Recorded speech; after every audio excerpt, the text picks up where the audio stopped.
Som. Bom dia. Muito bom de poder estar juntos aqui.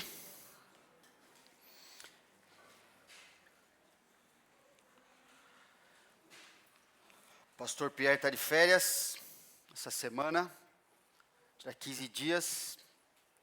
Está orando que ele descanse e a Ângela consigam descansar. Depois ele vai fazer uma cirurgia e vai ter um período de recuperação também.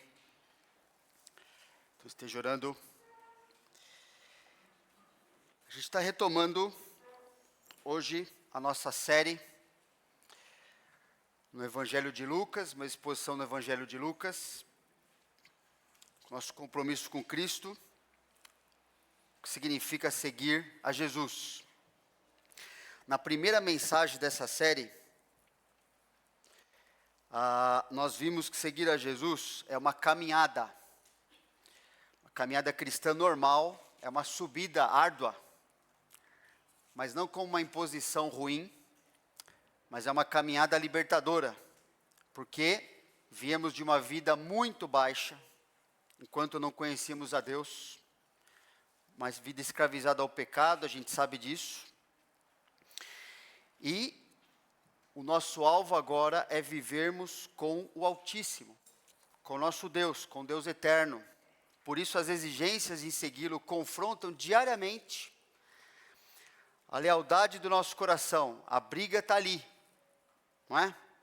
No que o nosso coração vai ser leal, a quem? Se por coisas menores da vida que a gente tinha antes de conhecer o Senhor, ou se a gente vai almejar o que Deus tem para nós, seguir a Jesus como nosso Senhor, nosso Salvador, nosso Mestre, aquilo que Ele planejou para cada um que o conhece, como sendo Ele mesmo nosso maior, e na verdade nosso único bem e satisfação verdadeira. Agora, infelizmente, muitos ficam pelo caminho, a gente falou, estou lendo aqui o que a gente falou na primeira mensagem lá.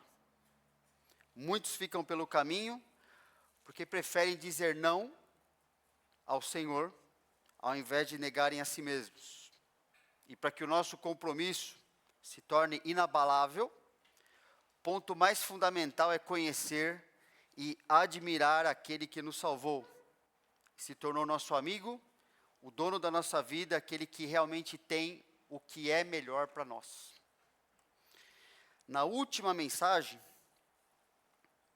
pregada nessa série, mensagem lá de 22 de junho desse ano, nós vimos que seguir a Jesus significa conhecer o seu plano de modo a obedecê-lo e anunciá-lo com fidelidade. Isso foi baseado em Lucas 9, 27 a 36, aquela passagem da transfiguração, na qual os discípulos Pedro, Tiago, João, tiveram aquela experiência de ir no local separado ali, preparado no monte, antever, ter um flash, né, uma prévia do que vai ser um dia o reino de Deus.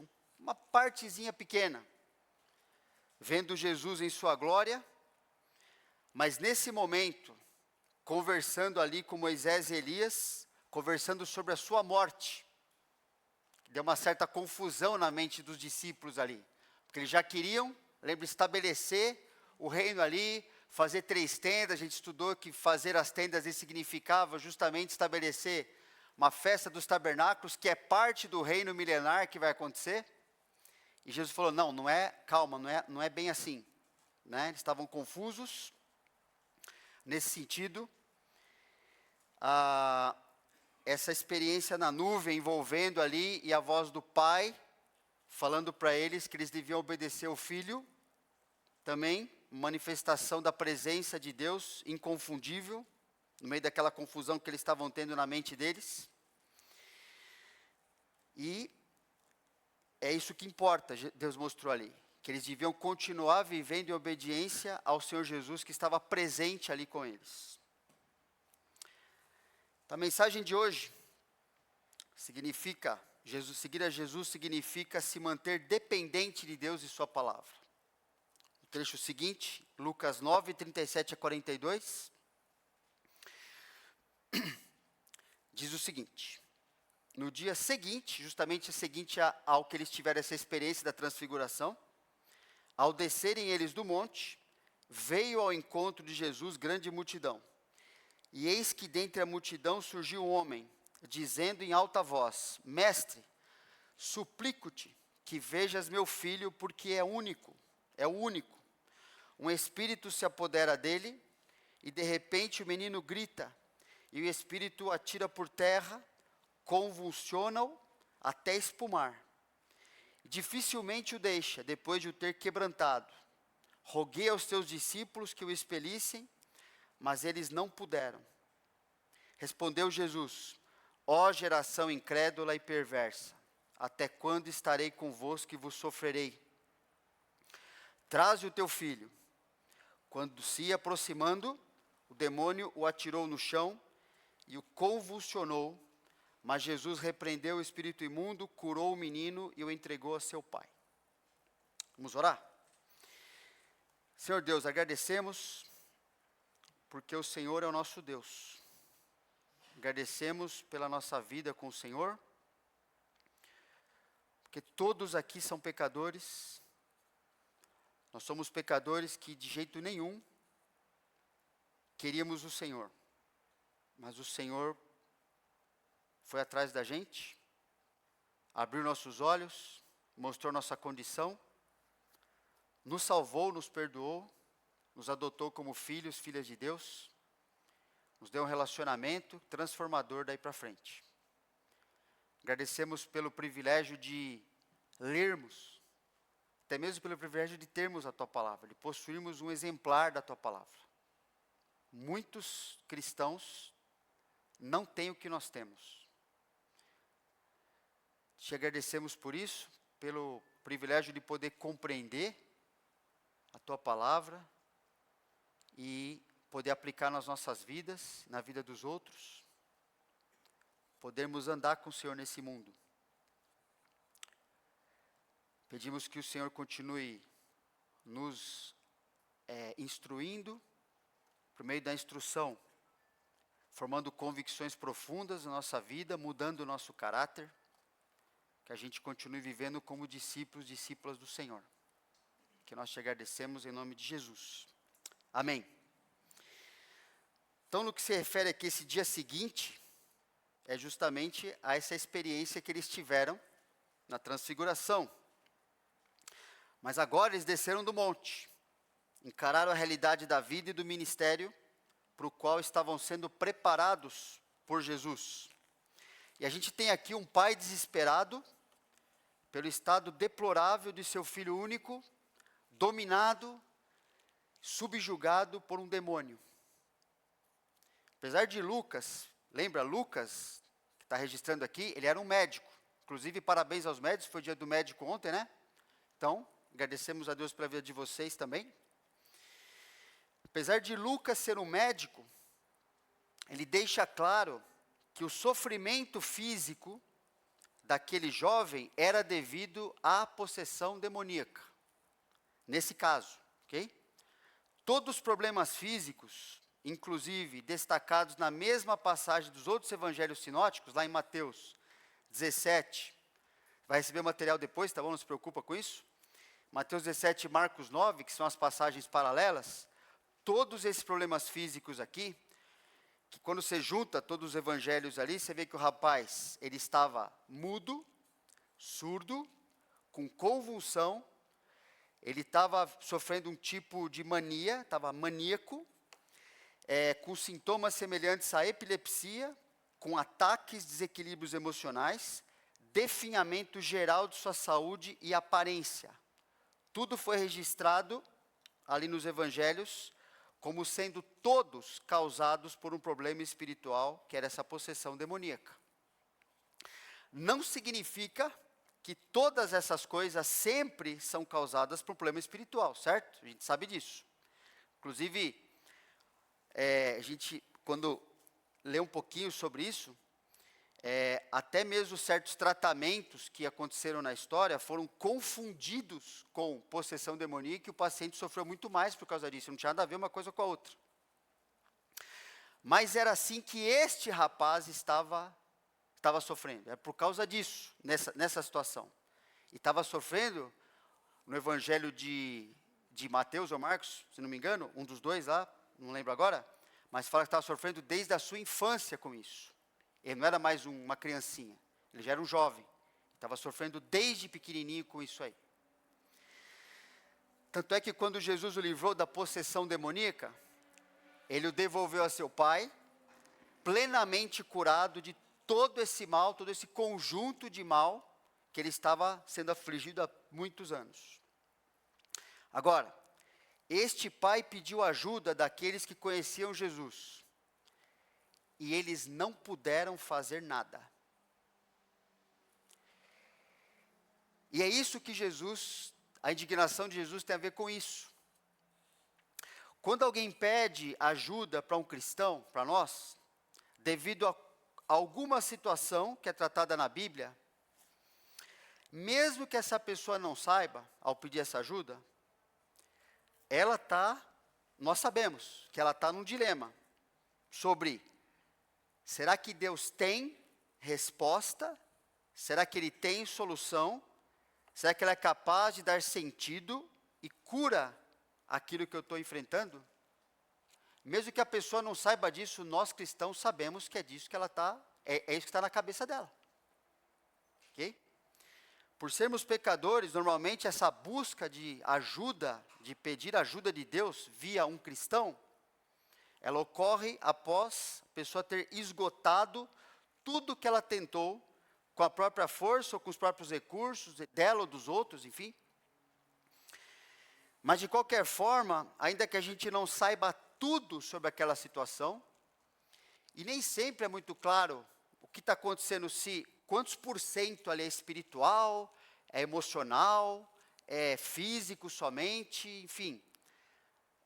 Demora, e às vezes nós não teremos, mesmo demorando, entendendo o histórico da vida da pessoa, gastando meses às vezes entendendo como é que ela viveu, o que ela tem feito com a vida dela, quais têm sido as reações, as respostas da vida dela. Às vezes é difícil, você não vai ter todas as informações que você gostaria, mas você vai ter todas as informações suficientes para trazer alguma ajuda. Isso com certeza você vai ter. Ainda que a gente não saiba tudo sobre a situação, lembra, você já tem resposta verdadeira para boa parte do sofrimento que essa pessoa está enfrentando. Você tem o Evangelho. Você sabe o que Deus faz com alguém que se aproxima dele. É assim que nós chegamos a Deus, né? Ninguém aqui chegou a Deus porque estava tudo bem na sua vida, certo? Chegou a Deus de um jeito ou de outro porque a gente já não aguentava mais viver sem o Senhor Jesus. Então, a gente estava sofrendo de alguma forma pelo pecado nosso, de outra pessoa, enfim, que a gente não estava lidando de maneira certa, e assim nós chegamos a Deus. Ele nos levou usando essa providência, esse expediente aí, não é? Então, a gente sabe que não importa o que a pessoa esteja passando, se é algo estritamente espiritual ou não, a Bíblia trata do ser humano como um todo. Inclusive, se a luta dela for somente física, somente orgânica, ela com certeza está lidando com uma luta emocional por causa daquilo. E o problema não é se ela vai ter a cura orgânica ou não daquela situação, é a maneira como ela está lidando, porque ela não tem controle se vai acontecer essa cura, por exemplo. Mas ela precisa adquirir instrução de Deus, adquirir maneiras como ela vai lidar com a parte dela, que são as suas reações àquilo que está acontecendo e é um sofrimento de fato para a vida dela. Não é? A Bíblia fala que se o espírito, se a parte interna estiver ok, estiver como Deus quer, isto é capaz de sustentar, inclusive uma pessoa numa doença física. Agora, uma saúde, a pessoa que goza de saúde perfeita, isso não existe, né? Mas é o que se diz.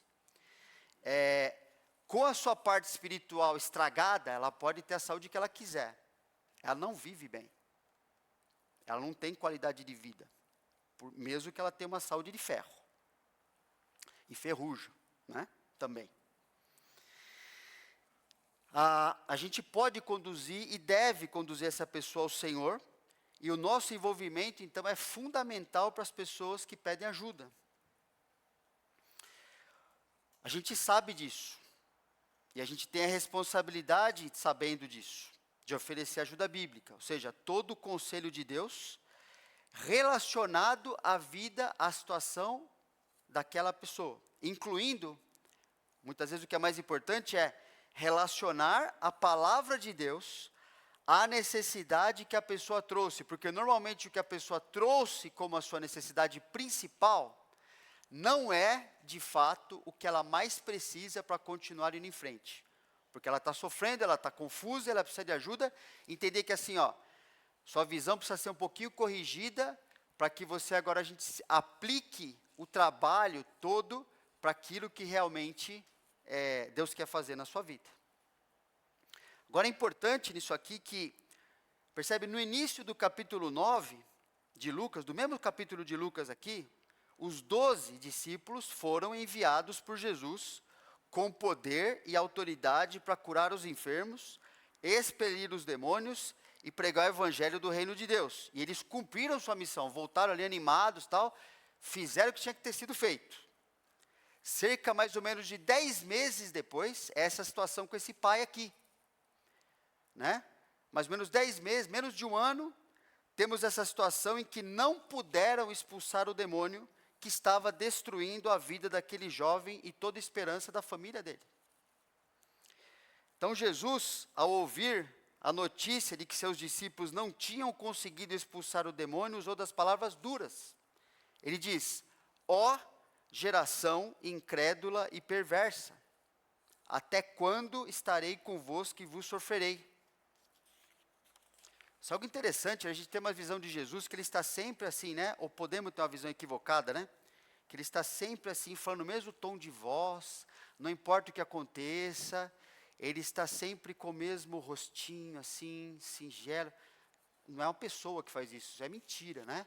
Jesus está reagindo conforme a sua indignação santa e pura diante de uma coisa que devia ter sido feita, ok? E não foi.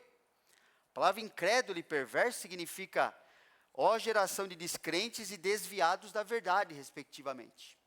Até quando eu vou ter que suportar, até quando eu vou ter que ensinar as coisas e vocês não aprendem, é isso que ele estava falando.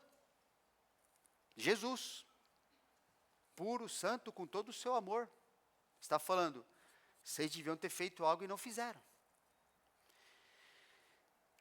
Ele está dizendo que, na verdade, aqui, que não só a nação de Israel, que foi o povo que recebeu, né, Deus se relacionar com eles, a revelação do Senhor, tinham tudo para ser luz para as nações, e não foram. E agora ele está falando assim, não só a nação, mas os discípulos, aqueles que eu estou investindo a minha vida na vida deles, estavam agindo com incredulidade.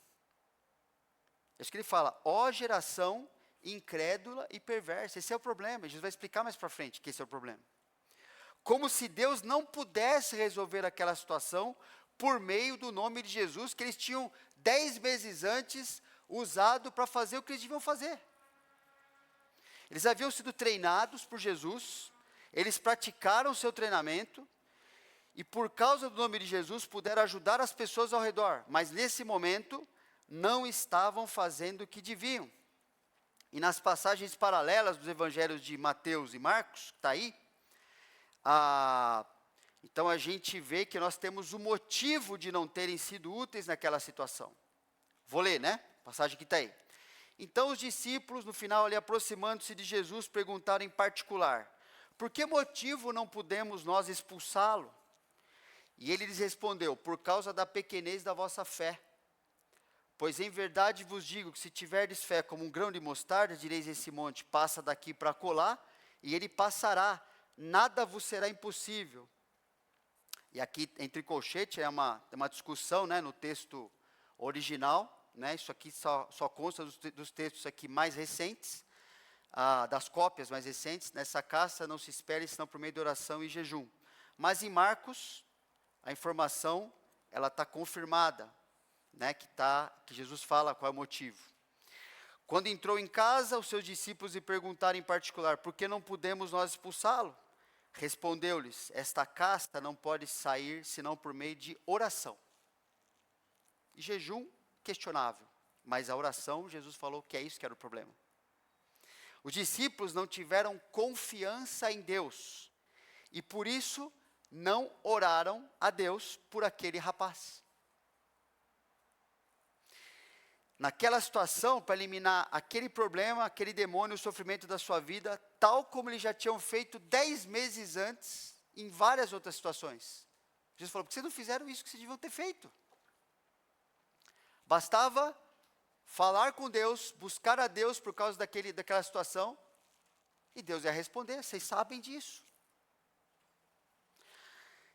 Então, uma coisa muito importante para nós aqui, é que nossa oração e conhecimento da palavra são justamente as formas mais importantes e evidentes pelas quais demonstramos se e o quanto confiamos em Deus para viver, para lidar com situações simples e complexas e para ajudar outros a lidarem com suas vidas também. Sem isso, a gente está agindo como incrédulo, porque esses recursos estão disponíveis para nós. E Jesus quer que a gente use esses recursos. Senão a gente não tem o que fazer.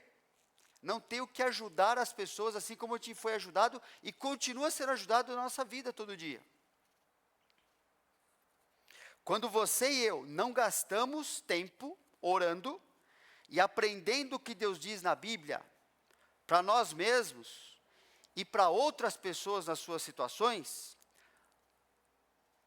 Jesus não está falando aqui, Jesus está falando que não é por falta de tempo, percebe?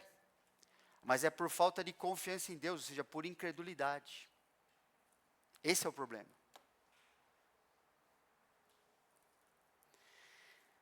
A incredulidade e a autossuficiência, ou seja, o orgulho, mantém uma relação, cujo fruto é a falta de oração e dedicação à palavra, ou seja, a falta de dependência de Deus. Jesus está falando assim, para os discípulos, e para nós também, vocês precisavam estar dependendo de Deus para ajudar naquela situação, e vocês não fizeram, deixaram de fazer isso. Isso aconteceu desde o começo, desde Gênesis, por isso que essas passagens estão aí. A incredulidade se junta com a autossuficiência e gera uma falta de dependência do Senhor, que é mostrada de maneira visível, pela nossa falta de dedicação à oração e a aprender o que Deus diz na Bíblia. Vamos entender um pouquinho mais isso. Confiança em Deus se baseia em sua palavra. E até o diabo sabe disso, por isso que foi isso que ele destruiu lá no começo, na cabeça de Eva, de Adão também. A confiança em Deus se baseia na palavra de Deus, não é? Trecho bem conhecido, o Senhor Deus lhe deu essa ordem, de toda a árvore do jardim comerás livremente, era uma ordem. Não era só ordem proibitiva, era uma ordem, de toda a árvore do jardim comerás livremente. Palavra de Deus, Deus está falando para ele isso aí. Mas da árvore do conhecimento do bem e do mal, não comerás, porque no dia em que dela comeres, certamente morrerás. A ordem inclui algo que eles deviam fazer e algo que não deviam fazer, certo? É justamente aqui que a serpente entrou.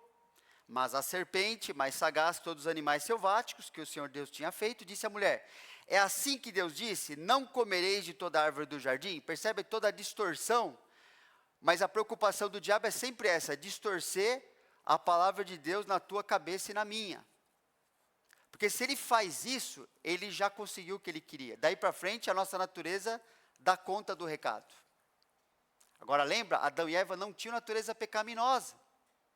Eles tinham que tomar uma decisão absolutamente livre.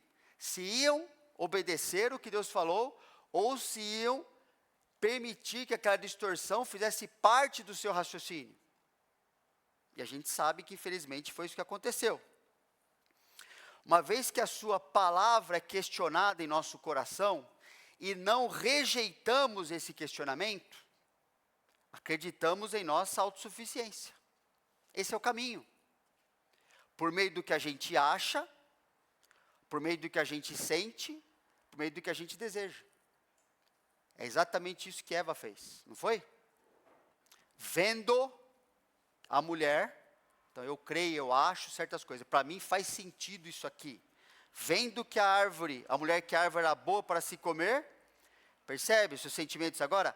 Agradável aos olhos, causou algo agradável a ela. E desejável para dar entendimento, não é? Algo que ela desejava, na mente dela assim, acho que não tem problema nenhum, eu desejo conhecer as coisas como Deus conhece. Que mal pode haver nisso? Para mim faz sentido. Tomou-lhe do fruto e comeu, e deu também ao marido, e ele comeu. Então percebe, a palavra de Deus foi colocada de lado.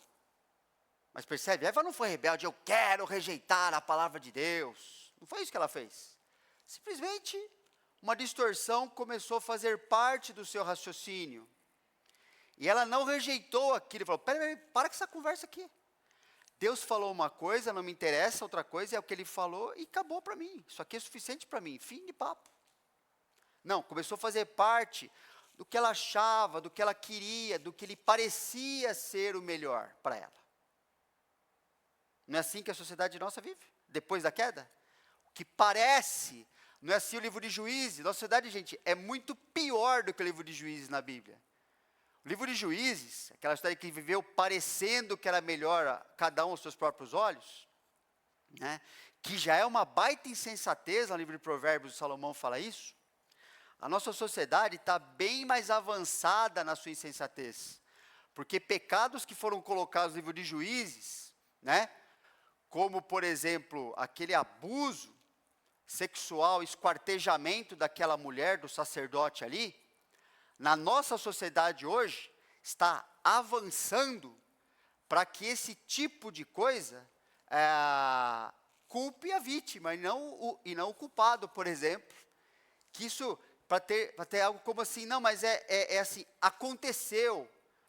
A pessoa, ela não tinha controle sobre o que ela estava fazendo. A sociedade está muito mais avançada na sua perversidade do que estava no livro de Juízes. Não é? Então, porque a autossuficiência, né, se Adão e Eva já decidiram fazer isso sem serem pecadores, imagina nós, né, que nascemos já com a nossa autossuficiência já lá em cima.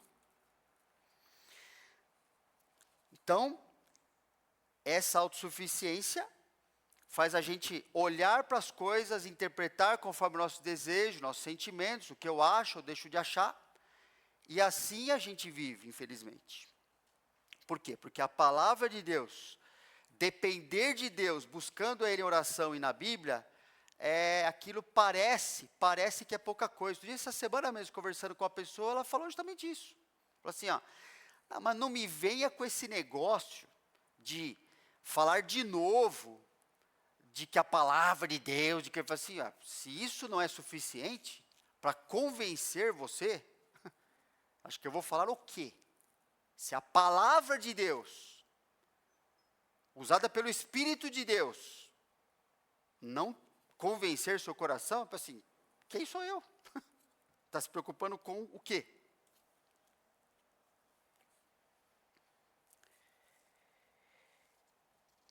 E porque a autossuficiência nos leva a pecar, o que acontece? Não queremos orar, não queremos ouvir a sua voz, ou seja, a Bíblia, nos aproximar e buscar o Senhor, até Deus nos corrigir, trazendo consequências que nos levam a depender dEle para viver, que foi isso que aconteceu, né? A gente acha às vezes que as consequências foram ruins, não, a consequência foi o meio de Deus, de chamar a atenção do ser humano daí para frente e falar assim, você vai entender que você não vai viver longe da minha dependência, você não vai fazer nem plantar e colher, você vai conseguir mais. Você não vai ter nem capacidade de ter um filho sem a minha dependência agora. muito mais do que você já tinha. A vida vai se tornar muito difícil porque você se desligou da fonte. Agora você precisa retomar sua vida dessa forma. Então essa autossuficiência nos leva a pecar. Então, ao pecar, o homem, a primeira atitude que ele teve foi se afastar do Senhor. E a gente vê daqui a pouco que ele fez uma coisa anterior que não funcionou para nada, só comprovando o que Deus havia falado. Mas ele se afastou, né? Agora não quero buscar, agora eu vou me esconder do Senhor. Quando ouvir a voz do Senhor Deus, que andava no jardim pela viração do dia, estavam acostumados a viver com o Senhor, mas naquele dia foi diferente. Esconderam-se da presença do Senhor Deus, o homem e sua mulher, por entre as árvores do jardim. Olha que raciocínio depois disso, né? Pensa, esconder-se do Criador no meio do jardim que era do Criador. Achar que agora não vai me ver, aquela criancinha, né? Meu papai e mãe não estão me vendo. É o que eles fizeram, é a reação natural. E a autossuficiência, percebe, isso é muito importante, ela é incapaz de trazer solução. Incapaz de curar, incapaz de trazer as respostas, incapaz de reatar qualquer coisa. Porque o que Deus diz em sua palavra realmente estabelece a realidade do homem. É verdade o que Deus falou. Quer esse homem acredite ou não, e é só a solução de Deus que pode resgatar o homem da sua condição alienada a Deus e a vida que Deus preparou para ele. Por isso que Gênesis 3, 7, interessante, e o 15 também está aí, né? Abriram-se, depois que eles pecaram, abriram-se então os olhos de ambos, e percebendo que estavam nus, coseram folhas de figueira e fizeram cintas para si. Eles tentaram dar o seu jeito. Só autossuficiência então, né? Falaram assim, bom, vamos dar o nosso jeito aqui. Rejeitamos a palavra, agora estamos encrencados, agora eu vou fazer do meu jeito, né? Coisa que eu aprendi, inclusive, com o pastor Raul, que está ali atrás, muitos anos atrás, foi assim, a primeira manifestação religiosa da história, né? Tentativa do homem de se ligar a Deus, de algum jeito, lá que não serviu para nada. Deus mostrou que aquilo não ia servir para nada e nunca serviria. Percebe? Com os olhos abertos, né? Sentiram o que não deviam sentir agora, a vergonha, o pecado mostrando agora, assim, agora vocês estão desprotegidos de viver, porque vocês rejeitaram o Criador, vocês estão expostos a uma situação muito maior do que vocês não vão dar conta de nada, a realidade agora é o que eu disse que seria, ou seja, se separou de mim, você perde tudo. E é interessante, presta atenção, porque, olha aqui, né, eles fizeram cintas para se cobrir, não é? Fala assim, bom, isso aqui a gente vai fazer, vamos tentar se esconder do Criador, vamos tentar fazer do nosso jeito, vamos tentar fazer do jeito que não perceba a nossa nudez, nem a gente. Mas o versículo que a gente leu antes, quando ouviram a voz do Senhor, cada um no meio do jardim, se esconderam por quê? Se eles estavam com a cinta, se eles estavam cobertos, como eles imaginavam, por que eles se esconderam? Porque é impossível a autossuficiência, qualquer coisa que o homem faça, mudar a realidade que está presente ali. Nem religião, nem falta de religião, nem nada do que o ser humano seja capaz e faça realmente no seu poder, nem se esconder atrás de si mesmo, das suas realizações, pode colocar qualquer coisa aqui. Não muda o que Deus falou. Deus falou, se comer, você vai morrer. Você vai se separar de mim e do que eu tenho para você. E não importa o que você faça. Você pode fazer dar certo o que você quer fazer aí. Ó. Fez a cinta.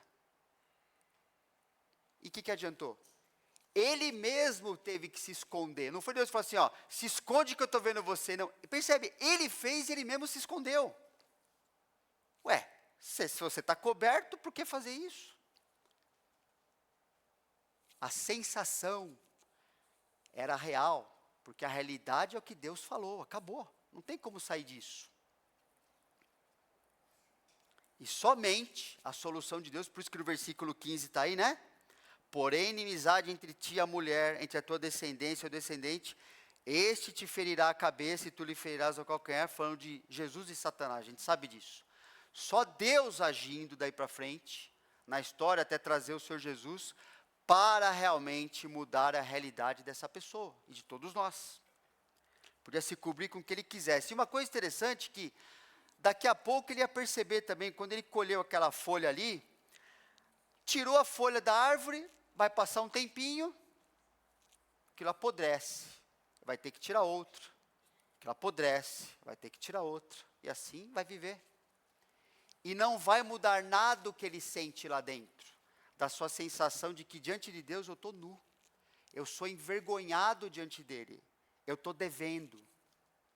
Aconteceu realmente o que ele falou, não importa, eu não tenho como mudar isso agora. Eu sinto e vejo isso, mas eu quero fingir como se eu não estivesse vendo e quero convencer os outros que isso não está acontecendo. Mas diante de Deus, total transparência, não tem como ser diferente.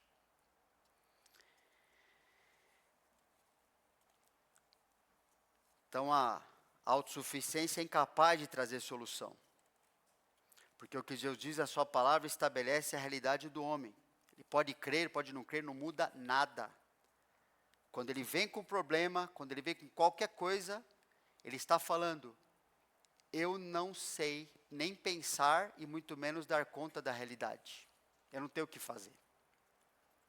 Então as consequências depois da queda, né, que está em Gênesis 3, 14 a 19, elas têm justamente o objetivo de levar o homem a entender que sem Deus, ele não pode viver, mas por meio da fé em Jesus e sua palavra, ele pode reaprender a depender de Deus para viver. A vida se torna dura, porque se tornasse, imagina, depois da queda, pecadores, uma vida bem tranquila, bom, Deus teria mentido, que ele falou que isso não ia acontecer mesmo, e o homem estaria confortável nesse mundo aqui, vivendo como um pecador condenado, não sentiria nada. Então as consequências são muito boas, porque elas trazem para nós assim, ó, não tenho como viver, nem sobreviver sem Deus nesse mundo aqui. Que eu causei isso aqui por causa do meu pecado. Então todo ser humano nesse mundo se encontra na situação de ter que aprender a relacionar sua vida, seja com pecados que causou, seja com o sofrimento do pecado dos outros em cima dele, mas relacionar a sua vida às soluções que só existem na palavra de Deus. E os discípulos de Jesus falharam em fazer isso com aquela situação daquele homem, e para nós é mesmo ensino. A incredulidade em lidar com a situação deve nos ensinar, a incredulidade daqueles discípulos, né? Deve nos ensinar que somente na dependência de Deus é que podemos viver como cristãos úteis a Deus e ao seu plano redentor. Fora isso, a gente está simplesmente um dia após do outro, mesmo como cristãos. Um dia após do outro, não estamos sendo servos úteis na mão de Deus, não estamos fazendo diferença, nós estamos acumulando depois juízo para nós mesmos, consequência para nós, porque nós temos o papel e a obrigação, nós que conhecemos o Senhor, de viver uma vida dependente do Senhor e ajudar os outros a viver da mesma forma. Se isso não acontece, a culpa não é do Senhor, não é falta de recurso, não é porque eu não tenho tempo, não é nada disso. É porque eu estou vivendo, de certa forma, na incredulidade. Eu não estou crendo, confiando, que esta é a vida de seguir Jesus. É só essa, não tem outra. Para isso que ele me salvou, me colocou aqui, você também.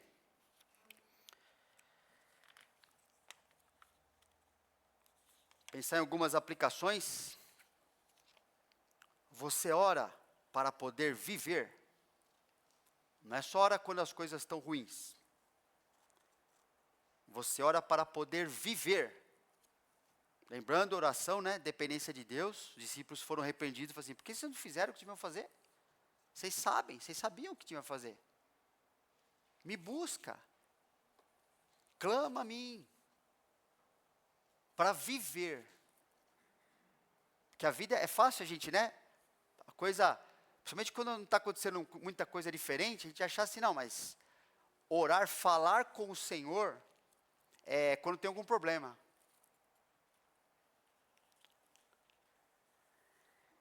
Se estivesse vivendo ali na dependência de Deus, quando surgiu aquela situação com aquele pai, aquele jovem, a cabeça deles ali, ó, estaria assim, ó, ligada. Fala assim, ó, eu vou buscar Deus para resolver isso aqui.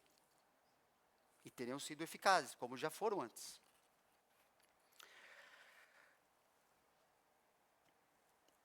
Esqueci de projetar, né? Você ora para poder viver. Você ora de modo que fique claro a você e aos outros que sua vida depende de Deus.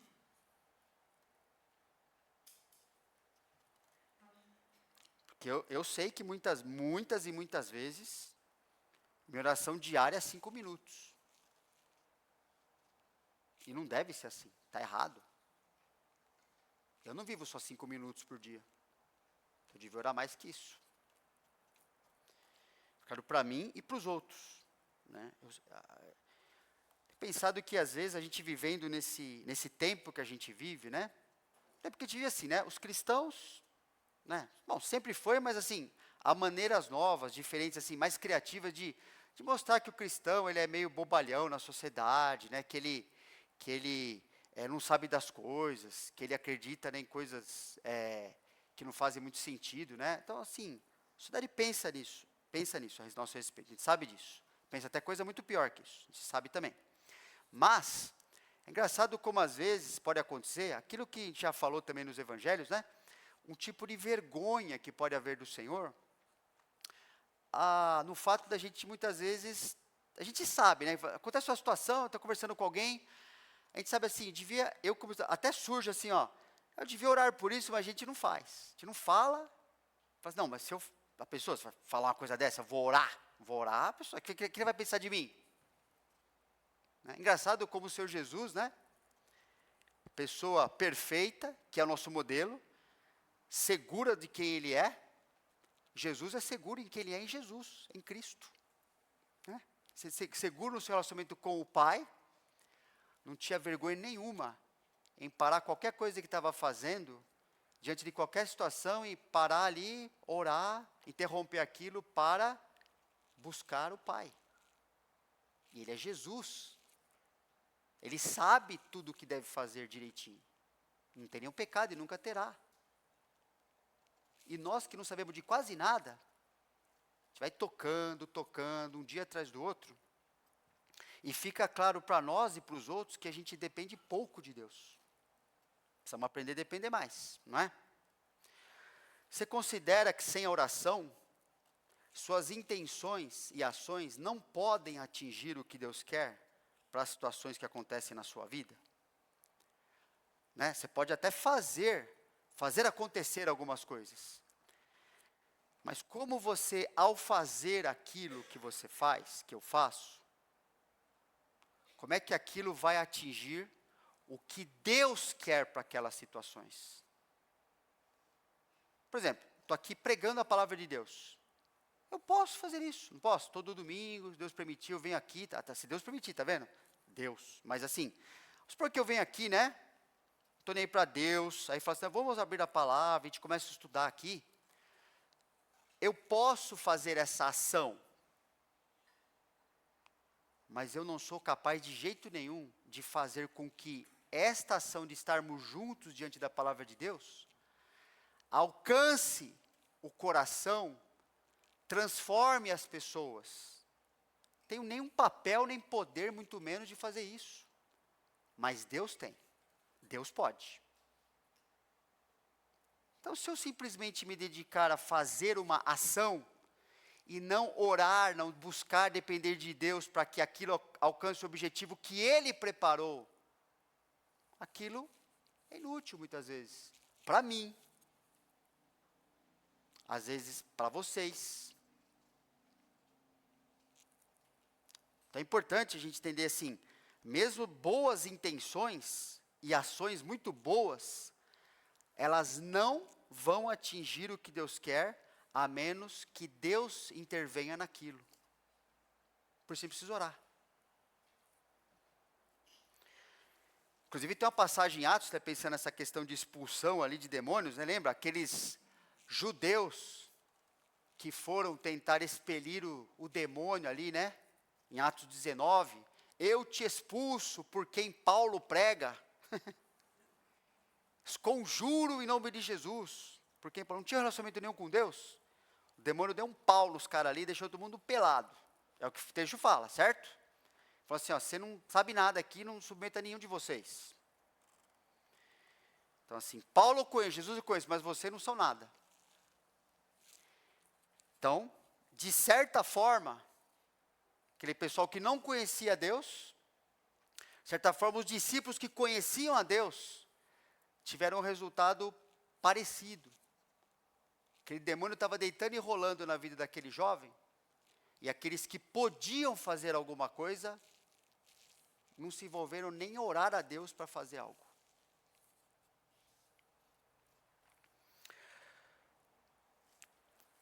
Estou atrasado aqui, né? Não, falando antes de apertar o botão.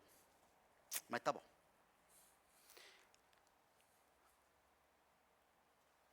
Quando você diz para as pessoas que está orando por elas, realmente está fazendo isso? E quando não faz, pede perdão a Deus e volta a orar por elas? Importante pensar nisso. Já fiz isso várias vezes. Nossa, falei, não orei para aquela pessoa. Preciso fazer. Você ora pelas pessoas a fim de poder se envolver com suas vidas segundo a verdade da palavra de Deus? Deus capacita, colocar a palavra nessa situação, porque é o Senhor que vai fazer algo, não é? E sua dedicação a aprender a palavra é para se destacar dos outros ou se envolver na vida dos outros? Porque é para isso que Deus deu a palavra. Se é para um conhecimento próprio, pessoal, só meu, então nem estou entendendo direito porque Deus nos deu a Bíblia, deu o Espírito Santo, nos deu a igreja. A dedicação à Bíblia, à oração, é para se envolver com a vida das pessoas, cristãs e não cristãs. Nós temos Deus, temos os recursos que Ele nos deu, e é para isso que Ele nos mantém nesse mundo como igreja. Amém? Pensa um pouquinho na sua vida, tá bom? Diante de que a gente está falando aqui, dessas aplicações também. E ora silenciosamente a Deus agora. Gasta um minuto fazendo isso.